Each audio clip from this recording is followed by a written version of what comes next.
Previously on Talk That Talk.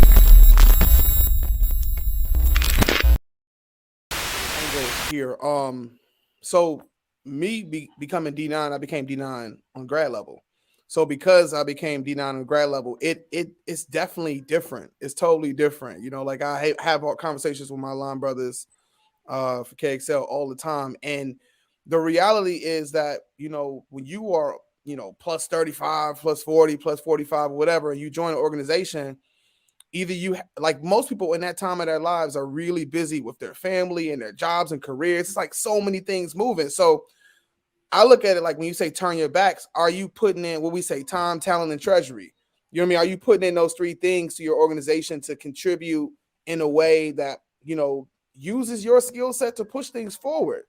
And I know I can speak for myself and just say I've been guilty of not putting in my time and my talent. The treasury is still there, but the time and the talent is not always there. I'm not always contributing in a way, but I try to, as we know, to be an alpha man. That's a whole nother thing. It's another conversation when it comes to that. But the reality is that you have to embody that spirit all the time. It's who you are as a person. It's your, it's how you move in your life. So but it's a bit frustrating sometimes because those relationships that you have, they can sometimes change. I remember when we came over Spring 03, KKPsi in Norfolk, and how much things changed. I remember the change.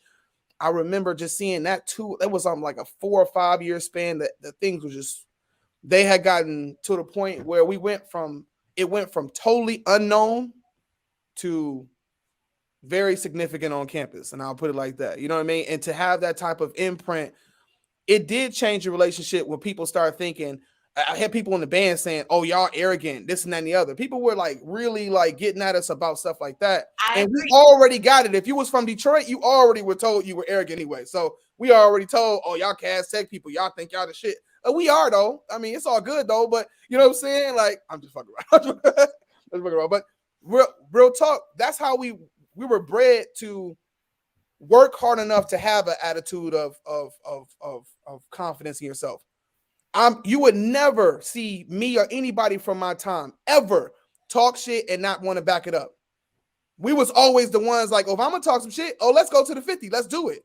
So people was mad that when it came down to when we crossed side was like, oh, but we can still, like, if you still don't think that mean that you gonna talk to me crazy, that we gonna like, no. So the energy became almost standoffish with some of the upperclassmen and then some of the people who had just crossed because they were used to another version of KKPsi.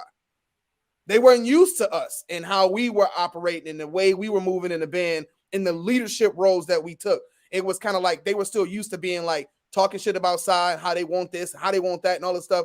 But then when we came in, it was all of a sudden like, oh, now your tone is different. Now you want to act this certain way. So there was another level of that turn your back. So one was like the grad experience when it comes to D9 or any organization. And then the other part is like being in the band itself and then having that disconnect as it relates to some of the people that you were cool with who then feel kind of uncomfortable and insecure about what their position is in the band and feeling like y'all are taking over and they don't know where they fit and they want to kind of attack it because that's the natural tendency to do when you uncomfortable. So I felt like that was a bit of the experiences that I know I experienced, through both.